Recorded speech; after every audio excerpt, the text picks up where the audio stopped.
ইফতি আর আমার বন্ধুত্ব 8 বছরের। বন্ধুত্ব থেকে থেকে অন্য কোনো সম্পর্ক হয়েছিল কিনা জানি না, তবে দুই পরিবারের সম্মতিতেই আমাদের বিয়েটা হলো। এই দীর্ঘ সময়ে সবসময়ই ইফতির সাথে আমার ঝগড়া খুনসুটি লেগেই ছিল। আজ বিয়ের রাতেও তার ব্যতিক্রম হলো না, যদিও ঝগড়া হওয়ার কোনো কারণ ছিল না। ইফতি ঘরে ঢুকতেই আমি বলেছি, আজ তোকে একদম তাহসানের মতো লাগছে। তুইও কি মিথিলার মতো আমাকে ডিভোর্স দিয়ে চলে যাবি নাকি? এই একটা বাক্যই আমাকে রাগানোর জন্য যথেষ্ট ছিল। দাঁত কটমট করে তাকালাম। ও বলল, তুই খুব ভাগ্য করে জন্মেছিস বলেই আমার মতো বর পেলি। তুই তো হাফ টিকিট, তোর মতো খাটো মেয়েকে বাংটু মোটু আর কানা ঘোড়া ছাড়া কেউ বিয়ে করতোই না, বুঝলি? কি বললি? তাহলে তুই বিয়ে করলি কেন? কে বলেছিল তোকে বিয়ে করতে? বাপরে, তুই নিজেই তো বিয়ে করার জন্য নোটে করে লিখেছিলি। আমি চাইনি, আর আমি চাইলেই বা তোর কি? আমি তোর বন্ধু না, তোর চাওয়ার গুরুত্ব দিতে হবে না? আমি রেগে তাকিয়ে আছি। নাচতে নাচতে বিয়ে করে এখন আবার কথা শোনানো হচ্ছে। ইফতি বলল, তোকে শাড়িতে একদম মানায় না, কাল থেকে 3 পিস পরে থাকবে। আমার রাগে গা জ্বলে যাচ্ছে। ইফতি বলল, প্যাচের মতো মুখ করে থাকিস না, আজ আমাদের বাসরাত। বলেই চোখ মারলো। আমি দাঁত কড়মড় করে বললাম, রাখ তোর বাসর, মেজাজটাই বিগড়ে দিয়েছিস। কই রাখবো? আমার পাঞ্জাবির পকেট নাই। বলেই আবারও চোখ মারলো। আমার ভয়ানক রাগ হচ্ছে। ওর এটা বদ অভ্যাস, কথায় কথায় চোখ মারে। অন্য কারো ক্ষেত্রে এমন করে না, শুধু আমার সাথে এটা করে। অনেকটা ফেসবুকের চ্যাটিং এর মতো, প্রতি মেসেজের পাশে একটা করে চোখ মারা ইমো। ইফতি হাই তুলে বলল, ঘুম পাচ্ছে রে খুব, ঘুমাবো। তুই কষ্ট করে দাঁত ব্রাশটা করে আয়। কেন? তোর মুখে যা বিশ্রী গন্ধ, আমার ঘুম আসবে না তোর পাশে। প্লিজ ব্রাশ করে আয়। আমি চেঁচিয়ে বললাম, বের হ ঘর থেকে, আমার পাশে তোকে ঘুমাতে হবে না। যা বাবা, আমার বাড়ি আমার ঘর, আর আমাকেই বলে বের হয়ে যেতে। হ্যাঁ যা, তোর সাথে এক ঘরে থাকা সম্ভব না। সাথে কি আর বললাম তুই মিথিলার মতো আমাকে ছেড়ে চলে যাবে নাকি? আমার সাথে এক ঘরে ঘুমাতেই তোর আপত্তি, আর তুই করবি সংসার? ভূতের মুখে রাম নাম। রেগে গিয়ে ওর গলাটা টিপে ধরে বললাম, তোকে মেরেই ফেলবো একদম। ইফতি কাশি শুরু করে দিয়েছে। আমি ছেড়ে দিয়ে তাকিয়ে আছি। ও কাশি থামতেই বলল, তুই তোর লেডি কুত্তা, রাক্ষসী রানী কটকটি, নিজের স্বামীকে মেরে ফেলতে চাইছিস না? তুই চাইছিস ফেরাউন। ও নো, ফেরাউন তো লম্বা। আচ্ছা, গালিটা পরে দিচ্ছি। এই মুহূর্তে কোনো খাটো ডাইনির নাম মনে পড়ছে না। ইফতির উপর রাগ হচ্ছে। আজকের রাতেও ওকে এভাবে ঝগড়া করতে হবে? রাগে ফুঁসতে ফুঁসতে বেলকুনিতে চলে আসলাম। ইফতির সাথে বন্ধুত্ব হয়েছিল ঝগড়া দিয়ে। সেই 8 বছর আগের কথা। একদিন ক্লাসে স্যার আমার বান্ধবী সামিনাকে একটা প্রশ্ন করলেন। সামিনা উত্তর দিতে পারছিল না। আমি পাশ থেকে আস্তে করে উত্তরটা ওকে বলে দিলাম। সামিনার উত্তর পেয়ে স্যার ওকে ধন্যবাদ দিয়ে বসতে বললেন। ঠিক তখনই ইফতি বলে উঠল, স্যার ধন্যবাদটা তো মিশু প্রাপ্য। স্যার জিজ্ঞেস করলেন, কেন? মিশু তো সামিনার হেল্পিং ভার্ব স্যার, হেল্পার বান্ধবী। মানে? উত্তরটা মিশুই বলে দিল, তাই বললাম। আমরা ভেবাচিকা খেয়ে বসে আছি। স্যার আমাকে দাঁড়াতে বললেন। আমি দাঁড়িয়ে মুখ কাচুমাচু করে আছি। স্যার বললেন, তুমি ওকে বলে দিয়েছো? আমি আমতা আমতা করে বললাম, হ্যাঁ স্যার। খুব পণ্ডিত হয়ে গেছে না? ক্লাসে বসে শুধু গল্প করো, আর কেউ পড়া না পারলে তাকে বলে দেওয়া হয়। Sorry sir. চুপ করো, তোমার পণ্ডিতই দেখাবে এবার। স্যার বকা দিয়ে যাচ্ছেন। আমি রেগে বাঁকা চোখে ইফতির দিকে তাকালাম। ইফতি শয়তানি হাসি হেসে একবার চোখ মারলো। আমি তো একদম হতভম্ব। আমাকে বকা শুনিয়ে নিয়ে আবার চোখ মারা হচ্ছে। স্যার আমাকে এক নাগাড়ে 10টা প্রশ্ন করলেন। ভাগ্যিস উত্তরগুলো আমার জানা ছিল, নয়তো সেদিন আরো অনেক গালি খেতাম।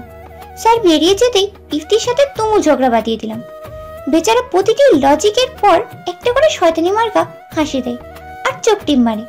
আমি হতভম্ব হয়ে যাই আর রাগের মাত্রা বাড়তে থাকে। এভাবেই বন্ধুত্ব হয়েছিল আমাদের। একদিন ক্লাস পার্টির ব্যাপারে কথা বলার জন্য ইফতি আমার নাম্বারটা নিয়েছিল। সেই থেকে শুরু SMS এ ঝগড়া। স্কুলে সারাদিন নানাভাবে আমাকে জব্দ করতো, আর বাড়ি ফেরার পর শুরু হতো SMS এ ঝগড়া। এভাবে একসাথে কলেজটাও শেষ করি। ভার্সিটিতে দুজন আলাদা ডিপার্টমেন্ট হলেও প্রতিদিনই দেখা হতো, আর সাথে থাকতো আনলিমিটেড ঝগড়া আর খুনসুটি। দেখতে দেখতে অনার্স কমপ্লিট করলাম। বাসা থেকে বিয়ে ঠিক করে ফেললো আমার। ইফতিকে হেসে হেসে বিয়ের দাওয়াত দিলাম। বললাম, আমার বিয়েতে সব কাজ তোকে সামলাতে হবে, ডেকোরেশন থেকে শুরু করে সব। ইফতি হাসি মুখে বলল, যথাজ্ঞা মহারানী, তোর বিয়ে মানে আমার বিয়ে। বলি চোখ মারলো। আমিও খুশি মনে বিয়ের পরিকল্পনা করতে লাগলাম। কিন্তু যতই বিয়ের দিন এগিয়ে আসতে লাগলো, ততই ইফতির সাথে কথা কমে যেতে লাগলো। একটা সময় সারা দিনে একবারও ইফতির সাথে কথা হলো না। 3 দিন ওর সাথে কথা হয়নি। খুব খারাপ সময় কাটালাম। খাওয়া দাওয়া করিনি, গোসল করিনি, সারাক্ষণ আনমনা আর এলোমেলো হয়েছিলাম। কোথায় যেন একটা শূন্যতা আর হাহাকার। ইফতির সাথে সারাক্ষণই আমার ঝগড়া হতো, কিন্তু তবুও যে কোনো বিপদে একে অপরের পাশে ছিলাম। ওকে ছাড়া আমার একটা দিন কিভাবে কাটবে? সারাক্ষণ ইফতিকে মিস করতাম। বাবা আমাকে ডেকে বলল, তোর কি বিয়েতে মত নেই মা? মত থাকবে না কেন? তোমরা যোগ্য ছেলেই বেছে নিয়েছো। ছেলে ভালো, কিন্তু তোর কি অন্য কোথাও সম্পর্ক আছে? না আপু, নেই। কিন্তু কোথাও একটা সমস্যা তো আছে। যখন বিয়ের আলাপ হচ্ছিল তখন তো তুই হাসি খুশি ছিলি, কিন্তু ডেট ঠিক হওয়ার পর থেকেই দেখছি কেমন বদলে গেছিস। কি কোনো সমস্যা আমাকে বল। আপু, আমি নিজেও বুঝতে পারছি না। বাবাকে বল, আমি বুঝতে পারবো। তুই কি ইফতিকে? আমি আপুকে জড়িয়ে ধরে ডুকরে কেঁদে উঠলাম। এই কয়েকদিনে একবারও কাঁদিনি। সাধারণত সহজেই আমার কান্না আসেও না, কিন্তু সেদিন খুব কাঁদলাম। আর বাবাকে বললাম, আমি জানি না ওকে ভালোবাসি কিনা, কিন্তু ওকে ছাড়া আমি থাকতে পারবো না। ওকে ছাড়া নিজেকে মানতেও পারছি না। ও আমার অস্তিত্বের সাথে মিশে গেছে। বাবাকে আর কিছুই বলতে হয়নি। আমাকে না জানিয়ে আব্বু ইফতির বাসায় বিয়ের প্রস্তাব নিয়ে গেছে। যদিও ইফতি এখন কোনো কাজই করে না, সার্টিফিকেট প্রাপ্ত বেকার, তবুও বাবার আপত্তি ছিল না। ইফতির পরিবারও আমাকে অনেক ভালোবাসতো। তারাও খুশি হয়ে বিয়েতে সম্মতি হলেন। অতঃপর বিয়েটা হয়েই গেল। বেলকুনিতে দাঁড়িয়ে এসব ভাবছিলাম। নিজেকে খুব পূর্ণ মনে হচ্ছে। হঠাৎ পিছনে ফিরেই দেখি একটা সাদা পোশাক পরা ভূত 2 হাত নাড়িয়ে ডান্স করছে। মুখটা কালো, পাতিলের তলার মতো, জিভ বের করে বেঞ্চি কাটছে আর ডান্স করছে। আমার সারা শরীর কাঁটা দিয়ে উঠল। ভয়ে জ্ঞান হারিয়ে ফেললাম। জ্ঞান ফিরতেই দেখি ইফতি আমার মুখের উপর উপুর হয়ে হাসছে। আমি উঠে বসলাম। ভয়ে আমার গলা শুকিয়ে গেছে। ইফতি হেসে বলল, কি রে ভিতু ঘোড়ার ডিম? আমি ভয়ে কথা বলতে পারছি না। ইফতি হা হা করে হেসে বলল, ভূত দেখছিস? আমাদের বাসায় কিন্তু ভূত আছে। ভূত দেখেছি। ও বাবা গো, বাবা গো, মা গো বলে চেঁচিয়ে ইফতিকে জড়িয়ে ধরলাম। চোখ মেলেই দেখি ইফতির পিছনে একটা সাদা কাপড় আর একটা কালো মুখোশ। আমি চোখ বড় বড় করে তাকালাম। ইফতি আমাকে ছেড়ে দিয়ে সেগুলো এক হাতে ধরে বলল, এইগুলো ভূতের ড্রেস, তাই না? আমি একবার ইফতির দিকে তাকাচ্ছি, আর একবার পোশাকটার দিকে তাকাচ্ছি। ইফতি বলল, ভূতের নাম কি জানাবো? ভূতটার নাম হচ্ছে ইফতানা, ইফতির ফিমেল ভার্সন। বলেই চোখ মারলো। আমি রেগে তার কটমট করে তাকালাম। ইফতি বলল, হ্যাঁ, তুই রাগিস না। তুই রাগলে তোকে আরো কালো দেখায়। এমনিতেই তো ব্ল্যাক বেঙ্গল ছাগল, রাগলে একেবারে পাতিলের তলার মতো লাগে। আমি ভয়ানক রেগে ইফতির চুল টেনে ধরলাম। ইফতির চেঁচাতে লাগলো। ইফতির চুল টানতে গিয়ে হাতে অনেক চুল উঠে আসলো। বিরক্ত হয়ে ছেড়ে দিয়ে বললাম, এখন মাথায় কোনো আইডিয়া আসছে না, কিন্তু এর পেনাল্টি তোকে আমি দিবই। ইফতির দাঁত বের করে হেসে বলল, তোর ব্রেইনে মরিচা ধরেছে, 1 মিনিট দাঁড়া। কথাটা বলি একটা চুইংগাম নিয়ে এসে আমার হাতে দিয়ে বলল, এটা চিবোতে থাক, মস্তিষ্ক সচল হবে আর ভালো ভালো আইডিয়া আসবে। বলেই চোখ মারলো। আমি হাসবো না রাগ করবো বুঝতে পারলাম না। চুইংগাম মুখে দিয়ে চিবাতে লাগলাম। ইফতি বিছানায় গিয়ে শুয়ে পড়েছে। আমার রাগ কমে গেছে। ভাবলাম বিছানায় গিয়ে আমিও শুয়ে পড়ি, কিন্তু সেটা আর হলো না। বিছানার কাছে যেতেই ইফতি বলল, থাম বলছি, বিছানা উঠবি না। কেন? ব্রাশ করে এসে শুবি। তোর মুখে বৃষ্টিগন্ধ, বলেছি না? আমার আবারও রাগ উঠে গেল। হনহন করে এগিয়ে এসে মুখ থেকে চুইংগামটা বের করে ওর চুলে লাগিয়ে দিলাম। এবার বুঝুক কেমন লাগে। ইফতি চেঁচিয়ে বলল, এভাবে পেনাল্টি দিলে ওকে, ইফতির ডাবল পেনাল্টি খাবি তুই। কি করবি শুনি? দেখতেই পাবি, মহিলা ফেরাউন কোথাকার। খবরদার উল্টাপাল্টা গালি দিবি না, বলে দিলাম। 100 বার দিব। এরপর আরো কিছু বলতে গিয়েও কি যেন ভেবে ইফতি থেমে গেল। মিষ্টি সুরে বলল, আচ্ছা বাদ দে সব, আমরা তো স্বামী স্ত্রী তাই না? আজ আমাদের বিয়ের রাত, আজকের রাতে ঝগড়া করাটা অশুভ। আমি মুখ বাঁকা করে তাকিয়ে আছি। ওর কথা এত মধুর লাগছে কেন? নিশ্চয়ই নতুন কোনো ফোন দিয়ে আসছে। কিছু বললাম না, চুপচাপ গিয়ে বিছানায় শুয়ে পড়লাম। ইফতি বলল, ব্রাশ করলি না? আমি অগ্নি দৃষ্টিতে তাকাতে আর কিচ্ছু বলল না, মুখ ঘুরিয়ে শুয়ে পড়ল। বাকি রাতটা ঝগড়া ছাড়াই সিনেমাটিক ভাবে কেটে গেল। সকালবেলা ঘুম থেকে উঠে নামাজ পড়ে নিলাম। ইফতিকেও জোর করে ডেকে তুলে নামাজ পড়তে বললাম। ও নামাজ আদায় করেই আবার ঘুমিয়ে পড়ল। নাস্তার টেবিলে যাওয়ার জন্য রেডি হলাম। আয়নার সামনে দাঁড়িয়ে একটু সাজগোজ ঠিক আছে কিনা দেখছিলাম। ইফতি পিছনে দাঁড়িয়ে আমার পিঠে কি যেন করছে। আমি জিজ্ঞেস করলাম, কি করছিস? তোর পিঠে শাড়িটা একটু কেমন ভাঁজ হয়ে গেছে, ঠিক করে দিচ্ছি। আচ্ছা, থ্যাংক ইউ। ইফতির দিকে তাকাতেও মিষ্টি করে হাসি দিল। আমি বের হয়ে রান্নাঘরে চলে আসলাম। কিন্তু আশ্চর্যের ব্যাপার এই যে সবাই আমাকে দেখে খিলখিল করে হাসছে। হাসির কারণটা ঠিক বুঝতে পারছি না। আমি তো আয়নায় নিজেকে দেখেই বের হলাম, তাহলে সমস্যাটা কোথায়? অনেকক্ষণ ধরেই খেয়াল করলাম সবাই আমাকে দেখার পর মুখটা টিপে হাসছে। সেদিকে গুরুত্ব না দিয়ে শাশুড়ি মাকে সাহায্য করার জন্য এগিয়ে গেলাম। উনি হেসেই বললেন, তোকে কোনো কাজ করতে হবে না। দিন না আন্টি, আমিও একটু করি। আন্টি না, মা বলবা। আচ্ছা বলবো, কিন্তু একটু হেল্প করি আপনাকে। না, তুমি টেবিলে গিয়ে বসো। এমন সময় ইফতির ভাবি এসে হাতে দুটো প্লেট নিয়ে বলল, মা, এগুলো টেবিলে নিয়ে যাই। আমিও উৎসুক হয়ে বললাম, ভাবি আমাকে দিন। ভাবি হেসে বলল, তোমাকে কাজ করতে হবে না। ভাবির হাসি দেখে ভেবেচাকা হয়ে গেলাম। সবাই হাসছে কেন আমাকে দেখে? সন্দেহ জাগছে। নিশ্চয়ই ইফতি বাসায় কিছু একটা বলেছে। আমাকে জব্দ করতে তো ওর জুড়ি নেই। মুখ কাচুমাচু করে খাবার টেবিলে আসলাম। আমার শ্বশুর মশাই হেসে বললেন, মিশুমা, তোমাকে আমরা কোনো কাজ করতে দিব না। কেন আব্বু? উত্তরে আব্বু শুধু হাসলেন। আমার মেজাজ বিগড়ে যাচ্ছে। এই কেমন মুশকিলে পড়া গেল। ইফতি এসে খাবার টেবিলে আমার মুখোমুখি বসে পড়লো। আমি জগ থেকে গ্লাসে পানি ঢালতে যাব, এমন সময় মা বললেন, আমি ঢেলে দিচ্ছি। আমি এবার হতভম্ব। কেউ আমাকে কোনো কাজ করতে দিচ্ছে না, আবার হাসাহাসিও করছে। ইফতির উপর রাগ গর্জে উঠছে। নিশ্চয়ই কোনো ঘাপলা আছে। আমি ইফতির দিকে তাকালাম। ও একবার শয়তানি মার্কা হাসি দিয়ে চোখ মারলো। এবার আমি পুরোপুরি নিশ্চিত একটা গন্ডগোল বাঁধিয়ে ফেলেছে ইফতি। কোনো মতে খাওয়া শেষ করে ভাবিকে ডেকে নিয়ে এসে কারণ জিজ্ঞেস করলাম। উত্তরে ভাবি হেসে বলল, মিশু, তোমার পিঠে একটা কাগজ ঝুলছে, তাতে লেখা, আমি খুব অলস, দয়া করে আমাকে কেউ কোনো কাজের কথা বলবেন না। বলেই ভাবি ফিক করে হেসে ফেললো। আমি তো তেলে বেগুনে জ্বলে উঠলাম। এত বড় প্যানিটি দিয়ে দিল। ভাবি কাগজটা খুলে আমার হাতে ধরিয়ে দিয়ে বলল, দুনিয়ায় এত ছেলে থাকতে এই বান্দরটার লেজে ঝুলে পড়লা কেন?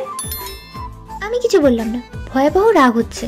ঘরে পায়চারি করতে করতে চিন্তা করতে লাগলাম কিভাবে এর বদলা নিব। কিছুতেই রাগ কমছে না। প্রতিবেশীরা নতুন বউকে দেখার জন্য এসেছে। তাদের সামনে পুতুল সেজে বসে আছি আর ভাবছি কিভাবে ওকে নাচানো যাবে। মাথায় একটা দুষ্টু বুদ্ধি এসে গেল। আজ বিকালবেলা হবে আসল খেলা। কে কাকে কয়টা গোল দেয় সেটাই দেখা যাবে। পরিকল্পনা বাস্তবায়ন হলে ইফতির মুখের অবস্থা কেমন হবে সেটা ভেবেই হাসি পাচ্ছে। রুমে এসে দেখি ইফতি মশাই ছবি এডিট করছে। ওকে দেখে রাগে ফুঁসতে লাগলাম। ইফতি বলল, কিরে লেডি কুত্তা, দেখছিস আর জ্বলছিস, লুচির মতো ফুলছিস, ব্যাপারটা কি? হারামি, তোকে মজা দেখাবো। কোচি করবি তুই, মোল্লার তোর মসজিদ পর্যন্ত। কি বললি? আমি মোল্লা? মোল্লা হয় ছেলেরা, তুই হচ্ছিস ফিমেল মোল্লা। ইফু, ভালো হবে না বলে দিচ্ছি। খারাপও হবে না, এখন চোখের সামনে থেকে দূর হ, কাজ করছি। এই কথা শুনে রাগের মাত্রা আরো বেড়ে যাচ্ছে। কিন্তু আগের মতো বাকযুক্ত ও করতে পারছি না, আবার ওকে জব্দ করতেও পারছি না। আগে এসব ব্যাপারে অনেক এক্সপার্ট ছিলাম। বিয়ের পর মগজে সত্যি মরিচিকা ধরল না তো? ইফতি আমার হাতে একটু চাটনি দিয়ে বলল, নে খা। ইফতির প্রতি অনেক রাগ থাকলেও চাটনির লোভ এড়ানো গেল না। চাটনিটা নিয়ে মুখে দিলাম, কিন্তু মুখে লাগানোর সাথে সাথে দুই ঠোঁট কেমন যেন জোড়া লেগে গেল। কথা বলার চেষ্টা করেও বলতে পারছি না, মুখ খোলাই যাচ্ছে না। চাটনিটার দিকে তাকিয়ে দেখি আঠা লাগানো। সর্বনাশ, আমার মুখ সেলাই করে দিল আঠা দিয়ে। এবার কথা বলবো কি করে? অগ্নিদৃষ্টিতে তাকালাম ইফতির দিকে। কথা বলতে পারবি না, দেখবি আর জ্বলবি, লুচির মতো ফুলবি। ইফতি হাহা করে হেসেই চলেছে। আমি এক ছুটে বাথরুমে এসে মুখ ভালো করে ধুয়ে ফেললাম, তবুও আঠা যাচ্ছে না। সুপারগ্লু লাগিয়ে দিয়েছে কিনা কে জানে। হতভম্ব হয়ে রুমে আসলাম। ইফতি আমাকে দেখে চোখ মারলো। দেখ কেমন লাগে। চুপ থাক কুত্তা। তুই লেডি কুত্তা, আমার চুলে চুইংগাম এখনো ছাড়ে নাই, বদলা নিব না। সকালবেলা আমার পিঠে সাইনবোর্ড ঝুলিয়ে দিয়েছিলি কেন? যাতে আমার বউটাকে দিয়ে কেউ কোনো কাজ করিয়ে না নেয়। বলে চোখ মারলো। আমাকে রীতিমতো সবার চোখে হাসির পাত্র বানিয়ে দিয়েছে। এখন আবার ঢপ মারা হচ্ছে। আজ বিকালে তোকেও নাচাবো ইফতি, বুঝবি কত পানিতে কত জল। আয়নায় তাকিয়ে দেখি আমার পুরো মুখে কালি, হাতেও কালি লেপটে আছে। বিকট এক চিৎকার দিলাম। আমার চিৎকার শুনে বাসার সবাই এসে হাজির। মা জিজ্ঞেস করলেন, কি হয়েছে মিশু? ইফতি বলল, আম্মু, মিশু মুখে লোশন দিচ্ছিল, কিন্তু আয়নায় তাকিয়ে দেখে লোশন আলগাতে হয়ে গেছে। সবাই হেসে উঠল। তার মানে এটা ইফতির কাজ, লোশনে কালি মিশিয়ে রেখেছে। এত দুষ্টু কেউ হয়? আমি রেগে ওর দিকে তাকালাম। ইফতি শয়তানি মার্কা হাসি হেসে চোখ টিপ মারলো। আমার আরো রাগ হচ্ছে, সবার সামনে কিছু বলতেও পারছি না। আমার শ্বশুর মশাই বললেন, তোদেরকে নিয়ে কি যে করবো। ইফতি জবাব দিল, আম্মু, আব্বু, আমি কি তোমার অফিসে বসবো নাকি নতুন কোনো চাকরি খুঁজবো? হঠাৎ চাকরি করার শখ জাগলো কেন? সদ্য বিয়ে করেছি, কাজ না করলে বউকে খাওয়াবো কি? বাবা বললেন, এমন ভাবে বলছিস যেন তোর বউ পৃথিবীর সবচেয়ে বড় খাদক। উপস্থিত সবাই হেসে উঠল। আমি অবাক হয়ে বাবার দিকে তাকালাম। ইফতি বলল, তাই তো আব্বু, কোনো বেকার বিয়ে করতে চাইলে সবাই বলে বিয়ে করে বউকে খাওয়াবে কি। তার মানে তো বউই সবচেয়ে বড় খাদক, তাই না? এভাবে বলিস না, মহিলারা খেপে যাবে। তুই নতুন বিয়ে করেছিস, 2 মাস যা, তারপর কাজে যোগ দিস। ওকে আব্বু, আমরা কিন্তু হানিমুনে থাইল্যান্ড যাব, বলেই দিলাম। আমাদের দেশে কি জায়গার অভাব? দেশের বাইরে যেতে হবে? ইফতি আমার দিকে তাকিয়ে বলল, আব্বু, এই ব্ল্যাক বেঙ্গল ছাগলটাকে নিয়ে দেশের মানুষকে দেখাতে চায় না, তাই বিদেশে যেতে চাইছে। আমি চেঁচিয়ে বললাম, আমি ব্ল্যাক বেঙ্গল ছাগল? না, তুই ছাগলি। আয়নাতে দেখ তো তোকে ব্ল্যাক বিউটি লাগছে কিনা, দেখ। আমি রাগে গর্জে উঠলাম। নিজেই আমার লোশনে কালি মিশিয়ে আবার আমাকে ব্ল্যাক বিউটি বলা হচ্ছে। বাবা বললেন, ইফতি, তোর মতো বান্দরের কপালে ছাগল জুটেছে, সেটাই তোর ভাগ্য। আমি ভেবাচেকা খেয়ে গেলাম। বাবার দিকে তাকালাম। বাবা আমাকে ছাগল বলল? কি হচ্ছে এসব? সকলে হাসছে। ইফতি বলল, আব্বু, আমি বান্দর, এটা তুমি বলতে পারলা? বান্দরের ছেলে তো বান্দরই হবে। এই কথা শুনে আমার শাশুড়ি মা চেঁচিয়ে বাবাকে বললেন, খবরদার, আমাকে বান্দর বলবা না। নাউজুবিল্লাহ, তোমাকে বান্দর বলি নাই তো, আমি নিজেই নিজেকে বললাম। সবাই হো হো করে হেসে উঠল। এর চেয়ে মজার কথা যেন আর হতেই পারে না। আমিও হাসছি। এদের পরিবারটা আসলেই অনেক সুন্দর। মা বললেন, বাপও যেমন, ছেলেটাও তেমনি হয়েছে। তারপর আমার দিকে তাকিয়ে বললেন, মিশুমা, তুই হাত মুখ ধুয়ে আয়, দেরি হলে কালি তুলতে কষ্ট হবে। আমি ইফতির দিকে তাকিয়ে চোখ রাঙালাম। ছেলেটা এমন কেন? ফ্রেশ হয়ে বাইরে আসলাম। রান্নাঘরে এসে দেখি ভাবি কি যেন রাঁধছে। জিজ্ঞেস করলাম, কি রাঁধছো ভাবি?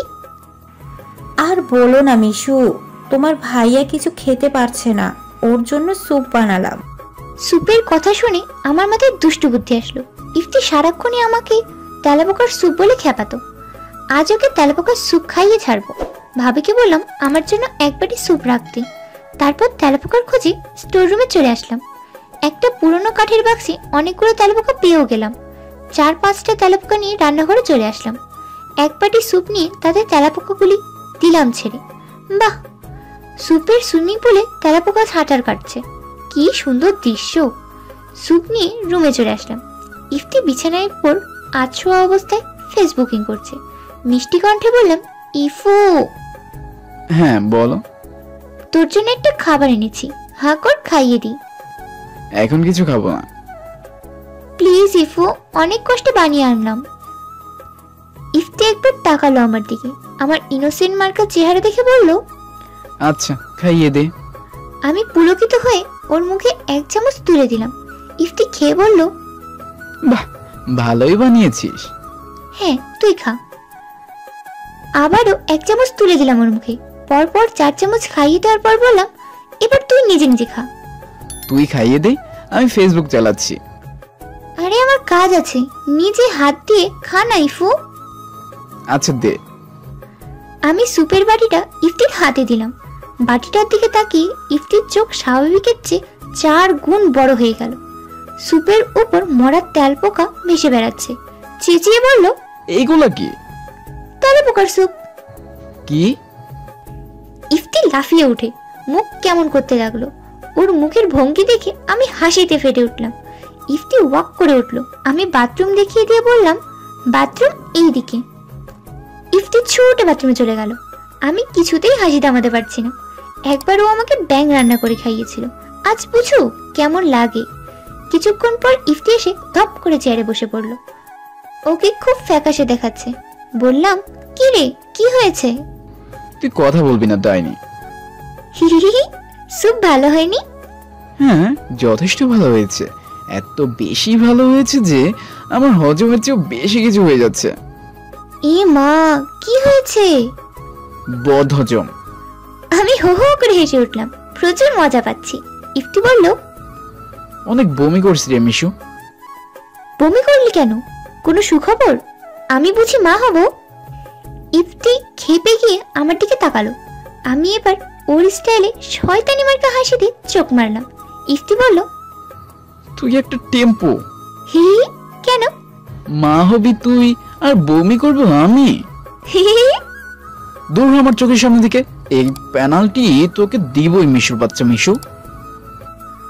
আমি মিশু না, আমি ব্ল্যাক বেঙ্গল ছাগল, পৃথিবীর সবচেয়ে বড় খাদক। যাবে এখান থেকে। আমি হাসতে হাসতে রুম থেকে বেরিয়ে আসলাম। আজ খুব জব্দ হয়েছে বিচারা ইফতি। আজ বৌভাত, সারা বাড়িতে মেহমান গিজগিজ করছে। আমার কোনো কাজ নেই, তাই নিচে নিচে বেড়াচ্ছি আর মনে মনে ফোন দিয়াচ্ছি কিভাবে ইফতিকে জব্দ করা যায়। বারান্দায় অনেকগুলো প্লাস্টিকের চেয়ার রাখা। চেয়ার দেখে আমার মাথায় একটা দুষ্টু বুদ্ধি এসে গেল। এই চেয়ারে আঠা লাগিয়ে ইফতিকে বসতে দেব। বসার পর যখন উঠে দাঁড়াবে, চেয়ারটা ওর পিছনে লেগে যাবে। দারুণ মজার হবে ব্যাপারটা। যেমনই ভাবা তেমনই কাজ। পুরো চেয়ারে খুব করে আঠা লাগিয়ে দিলাম।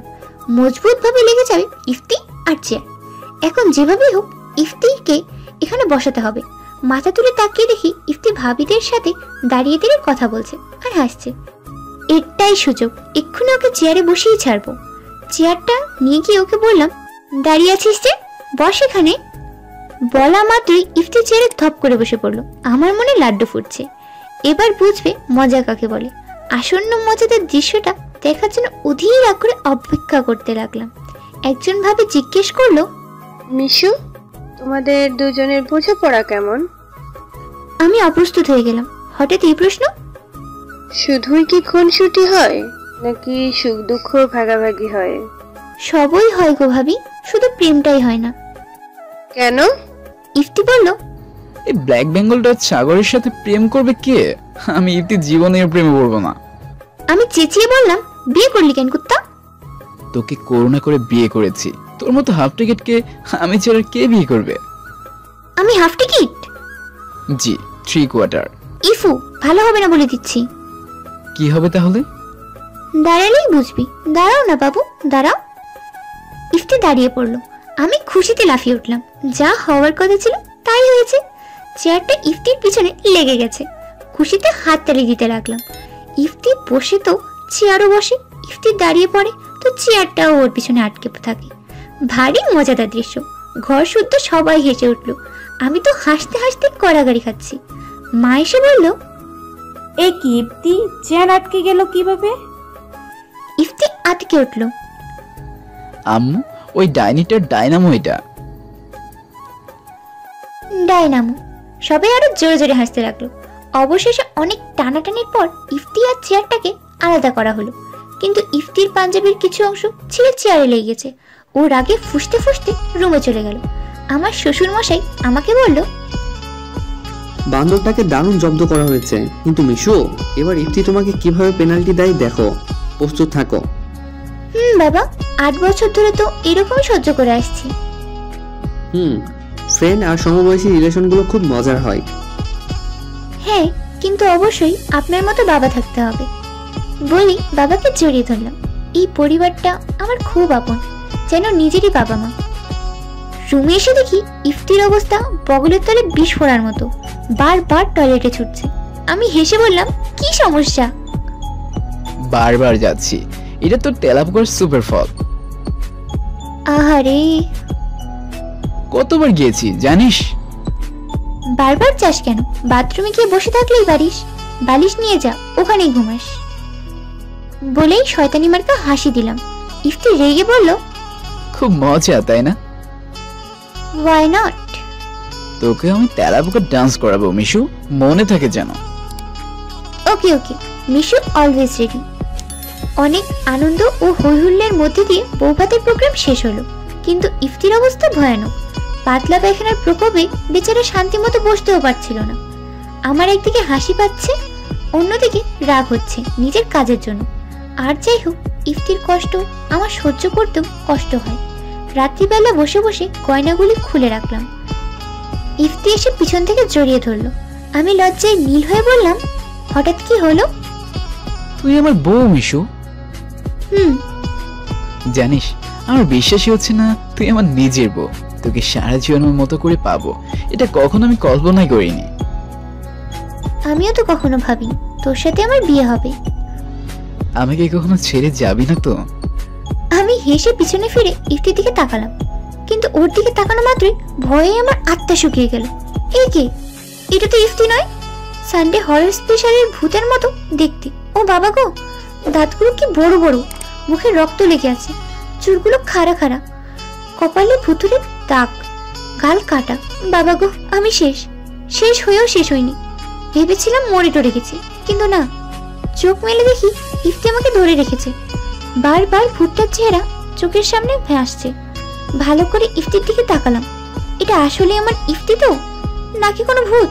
ও বাবা গো, আমি আবারও চেঁচিয়ে উঠলাম। ইফতি বলল, কি হয়েছে মিশু? তুতলাচ্ছিস কেন? কি হয়েছে বল। ভূত দেখেছিস? শোন, আমাদের বাসায় ভূত আছে, অশরীরী আত্মা আছে, আবার মাঝে মাঝে শরীর আকার নিয়েও আসে। আমার গলা শুকিয়ে গেল ভয়। সত্যি কি ভূত আছে নাকি? কালকে তো ইফতি ভূত সেজেছিল, কিন্তু আজকের ভূতটা আসল না নকল? ভয় কাঁপতে কাঁপতে ইফতির বুকে মুখ লুকালাম। ইফতি খিলখিল করে হাসছে। অনেকক্ষণ নীরবে কেটে যাওয়ার পর ইফতি আমাকে ছেড়ে দিয়ে বলল, মেয়েদের এই ন্যাকামি আমার অসহ্য লাগে। আমি ভ্যাপাচিকা খেয়ে বললাম, ন্যাকামি মানে? এই যে ভূত ভূত বলে ভয়ে কাঁপছিস, পৃথিবীতে ভূত বলতে কিছুই নাই। তাহলে ওই ভূতটা? এটা তো ইফতারা, কাল বলিনি তোকে? এটা ইফতার ফিমেল ভার্সন। তার মানে তুই আবার আমাকে ভয় দেখালি, ভয় পাইয়ে দিয়ে আবার বলছিস মেয়েদের ন্যাকামি সহ্য হয় না? ইফতির চোখ মারলো। আমি রেগে ওর দিকে তাকিয়ে আছি। এমন সময় পিঠে কি যেন নড়াচড়া করছে। পিঠে হাত দিয়েই চেঁচিয়ে উঠলাম। আমার চুলের বেনিতে কি যেন একটা, বেনিটা সামনে নিয়ে আটকে উঠলাম। আমার লম্বা চুলের বেনির শেষে একটা ইঁদুর ঝুলছে। ইফতি ইঁদুরটাকে আমার চুলের সাথে বেঁধে দিয়েছে। আমি হাসবো না রাখবো বুঝতে পারছি না। ইঁদুরটা লাফালাফি করছে আমার চুলে, হাত দিয়ে ধরতেও পারছি না, আবার চুপচাপ দেখতেও পারছি না। ইঁদুর বাবাজি সমান তালে আমার চুলে নাচানাচি করছে। ইফতি খিলখিল করে হাসছে। আমি তো একেবারে থ। এই কেমন ফাজলামি! আমি রাগি রাগি চোখে তাকিয়ে আছি দেখে ইফতি নিজেই আমার চুল থেকে ইঁদুরটা খুলে নিল। তারপর ইঁদুরের লেজ ধরে আমার মুখের সামনে সেটা ঝুলিয়ে নাচতে লাগলো। আমি আটকে উঠলাম। এই ছেলেটাকে নিয়ে আর পারি না। ইফতি জানলা খুলে ইঁদুরটা ফেলে দিয়ে এসে আমার পাশে বসলো। আমি বললাম, সাবান দিয়ে হাত ধুয়ে আয়। হ্যান্ড ওয়াশ দিয়ে ধুলে হবে না। হুইল ভীম যা পারিস তাই দিয়ে ধুয়ে আয়। ইফতি হাতটা আমার নাকের উপর ধরে বলল, দেখ কেমন গন্ধ। আমি চেঁচিয়ে উঠলাম, যাবি তুই? ইফতি হো হো করে হাসতে হাসতে বাথরুমে চলে গেল। ও বেরিয়ে আসার পর বললাম, কি রে, এখন শরীর কেমন? অনেকটাই ভালো। ইফতি এসে আমার সামনে বসলো। ওর দিকে তাকাতেই চোকাচোকি হলো। মুখ ধুয়ে এসেছে, মুখে বিন্দু বিন্দু পানি জমে আছে, কপালের চুলের সামনের দিকটা ভেজা। খুব মিষ্টি দেখাচ্ছে ওকে। কেমন মায়াবী চাহনিতে তাকিয়ে আছে আমার দিকে। ওর চোখের দিকে তাকিয়ে আমার কেমন যেন লাগতে শুরু করেছে। বুকের ভিতরে ধুকপুকানিটা বাড়তে শুরু করেছে। অন্যরকম এক ভালো লাগা কাজ করছে। এর আগে কখনো ইফতিকে দেখে এমন হয়নি, আজই প্রথম। তাই অনুভূতিটা নতুন, দৃষ্টি ফেরাতে পারছিলাম না। অনেকক্ষণ তাকিয়ে রইলাম দুজন দুজনের দিকে। আমার হৃদস্পন্দন অনেক বেড়ে গেছে। ইফতির প্রেমে পড়ে যাচ্ছি নাকি? আমি দৃষ্টি ফিরিয়ে নিলাম। ইফতি একটু কাছে এগিয়ে আসলো। আমার হার্টবিট আরো বেড়ে গেল। এবার ওর নিঃশ্বাসের শব্দ স্পষ্ট শুনতে পাচ্ছি। ইফতি একটু একটু করে কাছে এগিয়ে আসতে লাগলো। আমি মাথা নিচু করে নীরবতা পালন করছি। ইফতি আমার একদম কাছে চলে আসলো। তারপর দু হাতে আমার মুখটা ধরলো। আমি লজ্জায় নীল হয়ে উঠলাম। ইফতির উষ্ণ হাতের স্পর্শে কেমন যেন ভালো লাগা কাজ করছে। শরীর শিউরে উঠলো আমার। ইফতি দু হাত দিয়ে আমার মুখটা ওর মুখের কাছে নিয়ে আসলো। তারপর ফিসফিস করে বলল, আমি তো কত কাছে এসেছি। আমি লজ্জায় চোখ বন্ধ করে আছি। ইফতি বলল, তখন কি ভেবেছিলি এত কাছে আসবো? আমি মাথা নাড়ালাম। ইফতি বলল, আর একটু কাছে আসি। আমি লজ্জায় কথা বলতে পারলাম না। মাথা নেড়ে না বললাম, একটু। ইফতি বারণ শুনলো না, আরো কাছে টেনে নিল। আমার শরীরের সমস্ত ইন্দ্রিয় শিহরিত হচ্ছে। এমন সময় মোবাইলটা বেজে উঠল। দুজনেই চমকে উঠলাম। ইফতি বিরক্তির সুরে বলল, ফোন আসার আর সময় পেল না। আমি হেসে ফোনটা হাতে নিলাম। আম্মু কল দিয়েছে, কিন্তু রিসিভ করার আগে ফোনটা বন্ধ হয়ে গেল। চার্জ নেই ফোনে। ইফতি বলল, ভালো হয়েছে, মোবাইল রাখ ওইদিকে। আমি হেসে বললাম, চার্জে লাগিয়ে দিই। না, পরে দিস।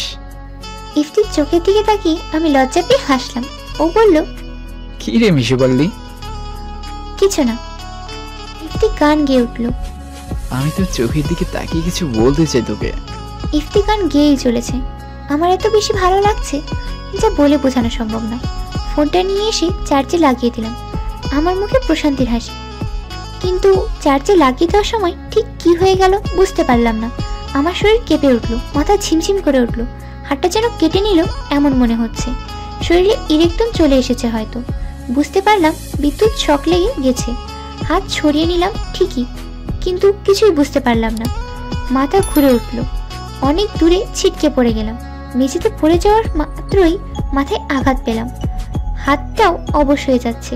সারা শরীরে যন্ত্রণা হচ্ছে। সব শিরা উপশিরা যেন ছিঁড়ে যাচ্ছে। খুব কষ্ট হচ্ছে আমার। আর কিছু বলতে পারলাম না। অচেতন হয়ে পড়লাম। চোখ মিলে তাকিয়েই নিজেকে আবিষ্কার করলাম হাসপাতালের বেডে। শরীরে যন্ত্রণা হচ্ছে, মাথাটা ভারী হয়ে আছে, ডান হাতটা যেন অবশ হয়ে আছে। খুব দুর্বল বোধ করছি। মাথা ঘুরে তাকিয়ে দেখি ইফতি চেয়ারে বসে মাথা নিচু করে আছে। আমি উঠে বসার চেষ্টা করলাম। একটু কষ্ট হলেও উঠে বসলাম।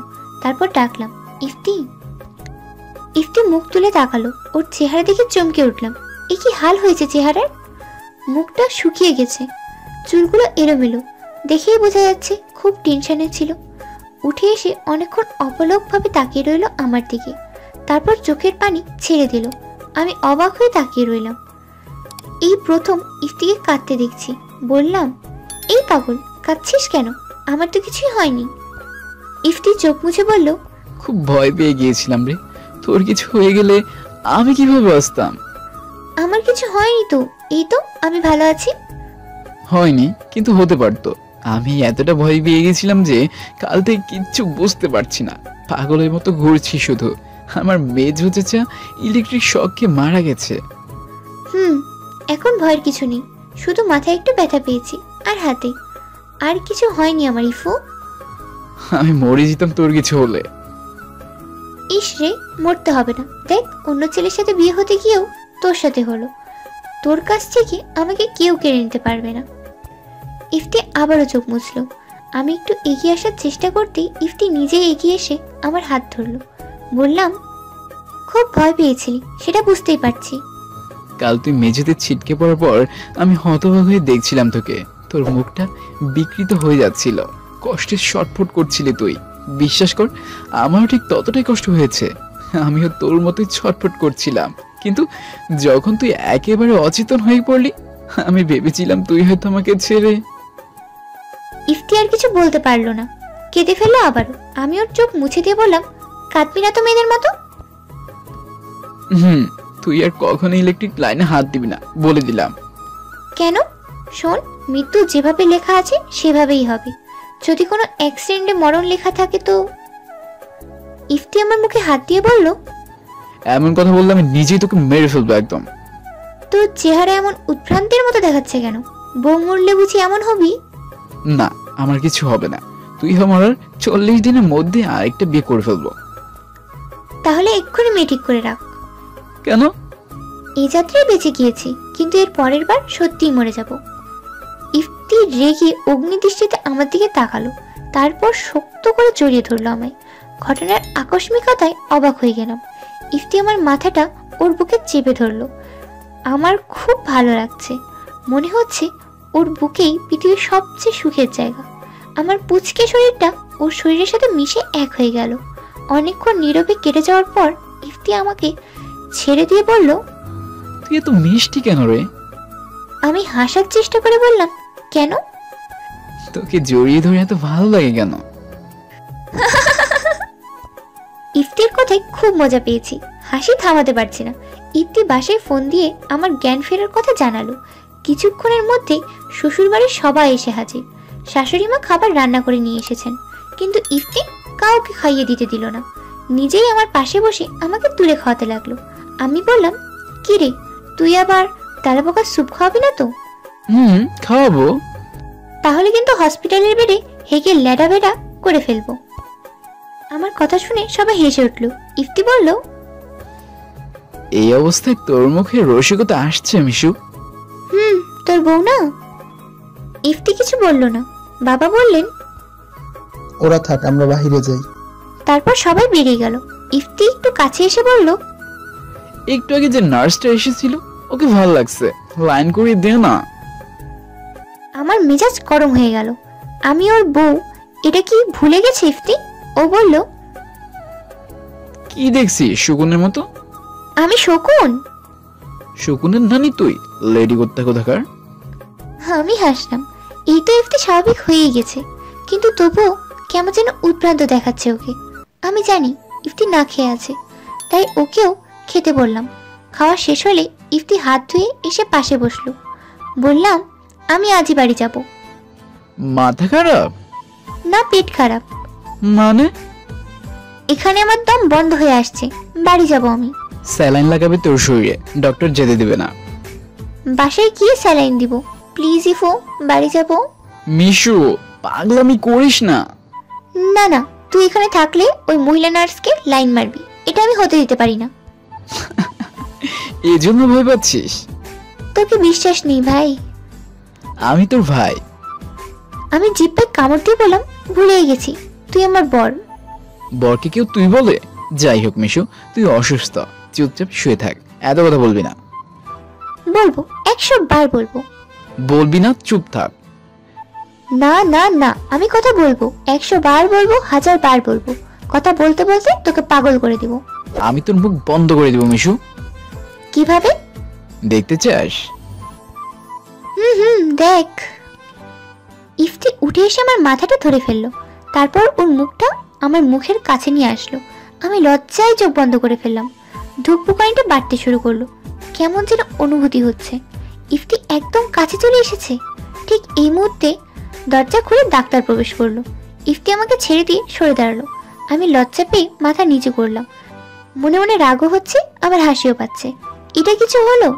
ইফতি যখনই আমার কাছে আসতে চায় তখনই একটা না একটা বাধা, অসহ্য। ডাক্তার অনেকক্ষণ আমাকে দেখলেন, অনেক মন্তব্য করে চলে গেলেন। আমি ইফতির দিকে তাকালাম, তারপর শয়তানি মার্কা হাসি দিয়ে চোখ মারলাম। ইফতি এগিয়ে এসে বলল, তুই একটা শনি। কেন? কারণ তোর নাম মিশুমণি, আর মণি নামের মেয়েরা শনি হয়, বুঝলি? আমি হাসলাম। ওর রাগ করার কারণটা বুঝতে পেরেছি। ইফতি বেরিয়ে গেল ডাক্তারের সাথে কথা বলার জন্য। ডাক্তার বলেছে ভয়ের কোনো কারণ নেই। তাই জেদ করে বিকালবেলা হসপিটাল থেকে বাসায় ফিরলাম। আমার বাবার বাড়ি। ইফতিও সাথে এসেছে। শ্বশুর বাড়িতে এটা ওর প্রথম নায়র। ভাবতেই হাসি পাচ্ছে। আগে 2 দিন পর পরই ইফতি আমাদের বাসায় আসতো, কিন্তু তখন আমি ছিলাম ওর বন্ধু, আর আজ আমি ওর স্ত্রী। দারুণ মজার ব্যাপার। ঘুমানোর আগে আগে আয়নার সামনে দাঁড়িয়ে চুলে বেনি করতে রাখলাম। ইফতি এসে নিজেই বেনি করে দিতে দিতে বলল, তাড়াতাড়ি সুস্থ হয়ে ওঠ, হানিমুনে যাব। এত তাড়া কেন মশাই? শুধু তুই আমার, আমি হারিয়ে যাব। আমি না তোর ফ্রেন্ড?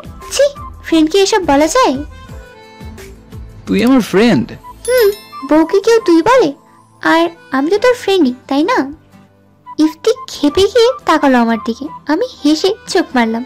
কিছু বুঝে ওঠার আগে ইফতি আমাকে কোলে তুলে নিল, তারপর বিছানায় নিয়ে এসে শুয়ে দিল। আমি লজ্জায় নীল হয়ে উঠলাম। আমি লজ্জায় নীল হতে হতে বেগুনি হতে শুরু করেছি। ধুকপুকানিটা বেড়ে যাচ্ছে, খুব দ্রুত হার্টবিট হচ্ছে। এত জোরে লাফাচ্ছে যে আরেকটু জোরে হলে বুঝি হার্ট ফেটে যাবে। আমি লজ্জায় চোখ বন্ধ করে ফেললাম। এমন সময় কে যেন লজ্জায় কড়া নাড়ল।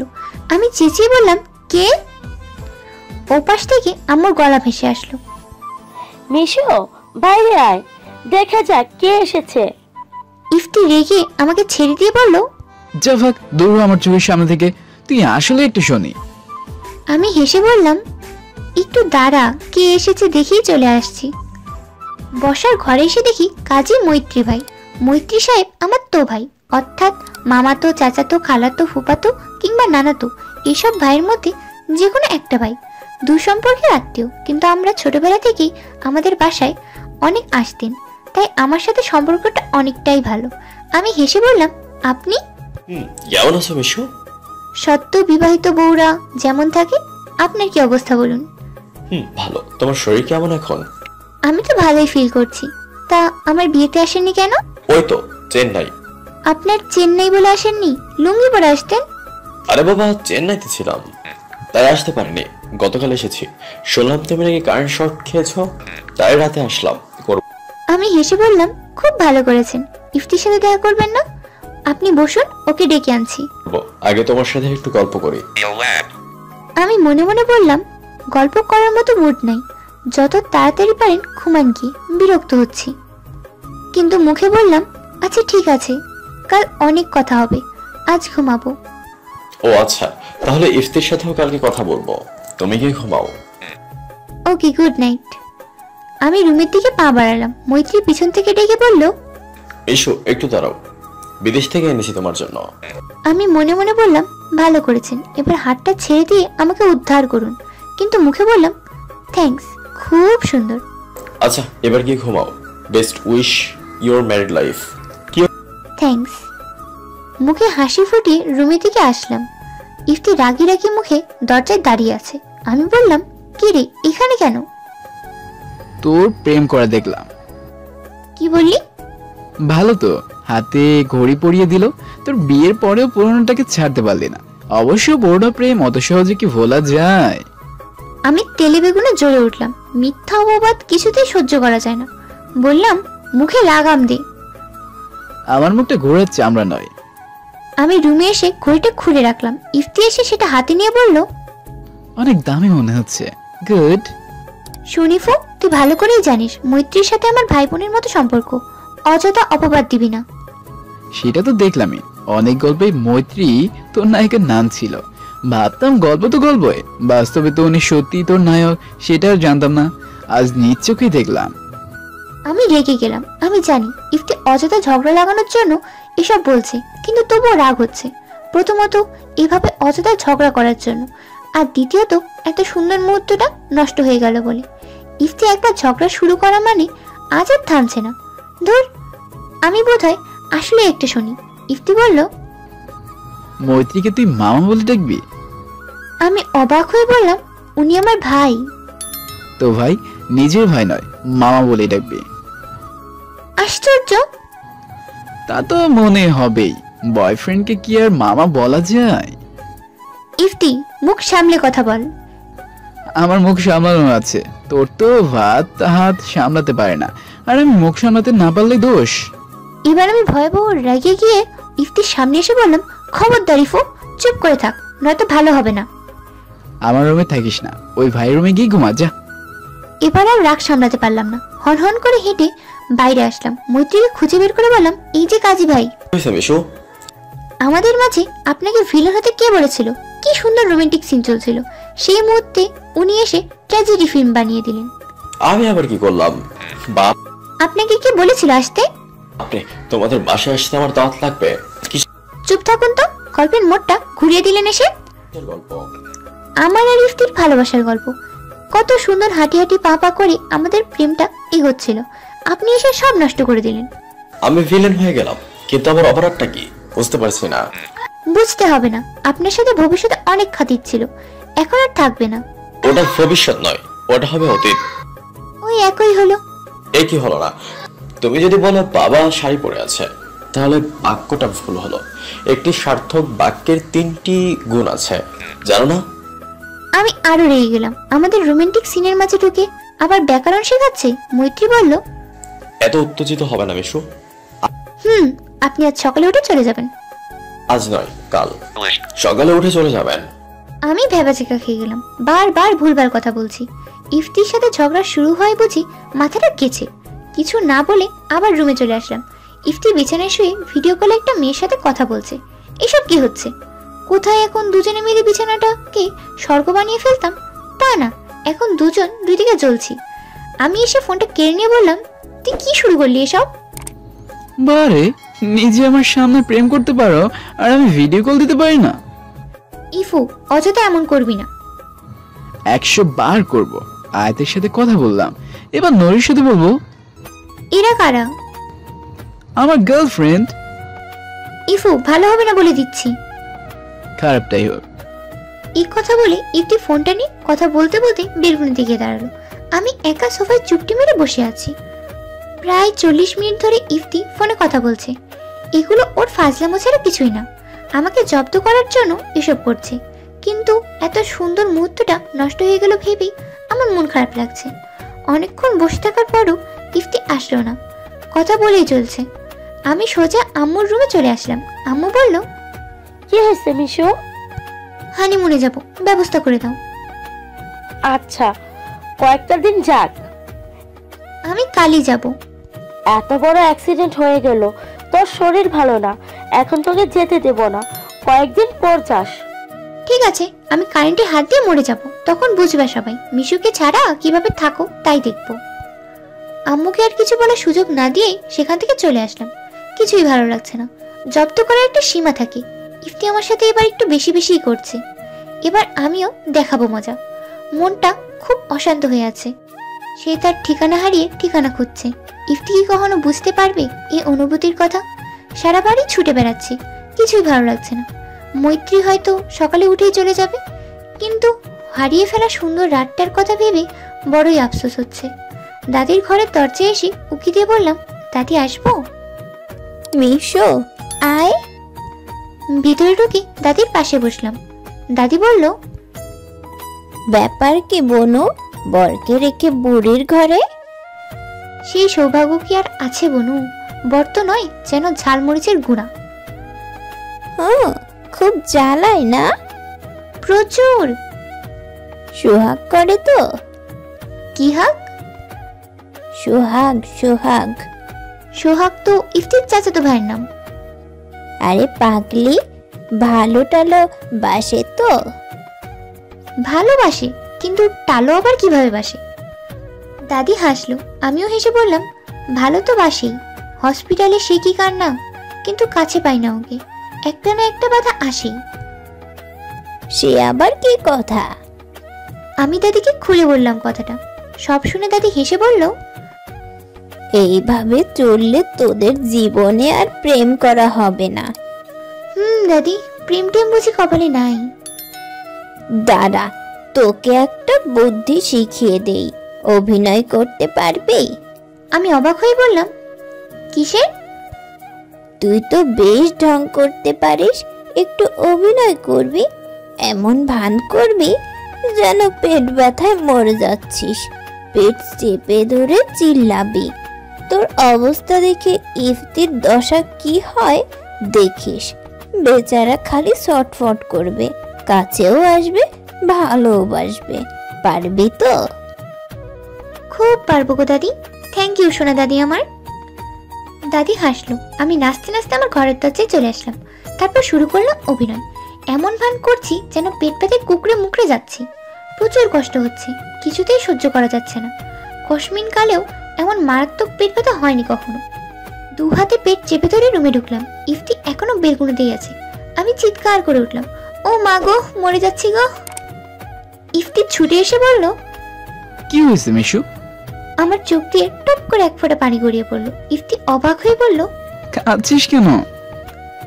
খুব পেট ব্যথা ইফু। হঠাৎ কি খেয়েছিস? কিছু না। তাহলে? জানি না বলে আবারও চেঁচিয়ে উঠলাম, মা গো, মরে গেলাম। ইফতির কপালে চিন্তার ভাঁজ পড়লো।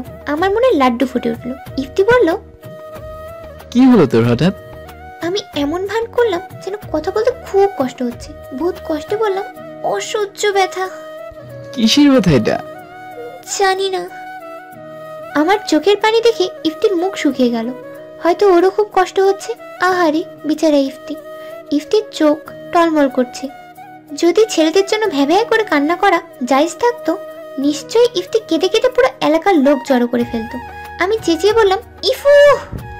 ইফতি বলল, হ্যাঁ মিশু, কষ্ট হচ্ছে। ইফতি এগিয়ে এসে বলল, আম্মুকে ডাকবো? আম্মুর সাথে কথা বলেই এসেছি। কি বলল আম্মু? ওষুধ খাইয়ে দিল আর চুপ করে শুয়ে থাকতে বলল। কিসের ব্যথা এটা বলেনি? আম্মু কি করে জানবে? আম্মু কি ডাক্তার নাকি ডাক্তারের চেলা? বলে আবার চিৎকার করে উঠলাম, মা গো, মরে গেলাম গো। ইফতি এসে করুণ ভাবে তাকিয়ে আছে। ওর চোখে মুখে চিন্তার ছাপ। অস্থির হয়ে উঠেছে। আমার বেশ মজা লাগছে। ইফতি বলল, মিশু তুই প্লিজ চুপ করে শুয়ে থাক। ইফু, আমি বুঝি মরে যাব। ইফতি চেঁচিয়ে বলল, খবরদার, আর একবার বললে আমি নিজেই মেরে ফেলবো তোকে। খুব কষ্ট হচ্ছে রে। আমার দুগাল বেয়ে অশ্রুর বন্যা বইছে। নিজের কান্না দেখে নিজেই ক্রাশ খেলাম। আমি যে চেষ্টা করলে এত ভালো কাঁদতে পারি জানা ছিল না। ইফতি বলল, মিশু খুব কষ্ট হচ্ছে। ইফতি এগিয়ে এসে বিছানায় বসে পড়লো। আমাকে বলল, শান্ত হয়ে শুয়ে থাক। আমি আর একটু ঢং করে বললাম, ডান হাতটা অবশ্যই আছে ইফু। আমি যদি মরে যাই তুই কাকে নিয়ে বাঁচবি? মিশু, মরার কথা বলবি না প্লিজ। আমি আবারও চেঁচালাম আর মুখ বিকৃত করছি। কথা বলতে কষ্ট হচ্ছে তবুও বলছি। ইফতি আমার হাত ধরে বলল, এত ভয় পাচ্ছিস কেন? তারপর চোখ মুছে দিল। আমি মনে মনে মহা খুশি। দাদির বুদ্ধিতে কাজ হয়েছে। বললাম, খুব কষ্ট লাগছে, নিঃশ্বাস নিতে কষ্ট হচ্ছে।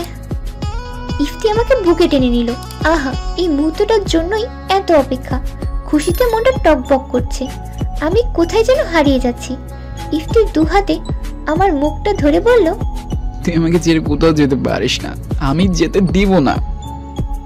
তাহলে এত জ্বালাস কেন? এটা অভ্যাস হয়ে গেছে। একটু তো ভালোবাসতেও পারিস। বলে আবারও চিৎকার করলাম। ইফতি আমাকে জড়িয়ে ধরে বলল, এখন থেকে ভালোবাসবো। সত্যি তো? এই যে তোকে ছুঁয়ে বললাম। আমিও ইফতিকে শক্ত করে ধরলাম। ওর বুকে মাথা রেখে প্রশান্তি ছেয়ে গেল মনটা। এই তো আমি আমার ঠিকানা পেয়ে গেছি। মনে হচ্ছে পৃথিবীর সবচেয়ে সুখের জায়গা। ইফতি বলল, ব্যথা কমেছে? আনন্দের ঠেলায় ব্যথার কথা ভুলে গিয়েছিলাম। একটু চেঁচিয়ে বললাম, না কমেনি। আমার কপালে ইফতির ঠোঁটের স্পর্শ অনুভব করলাম। মুহূর্তে পরম সুখের আবেশে হারিয়ে গেলাম। ইফতি বলল, আই লাভ ইউ মিশু। আমি আরো শক্ত করে চেপে ধরলাম ওকে। এবার আর আটকাবে কে? থ্যাংক ইউ দাদি।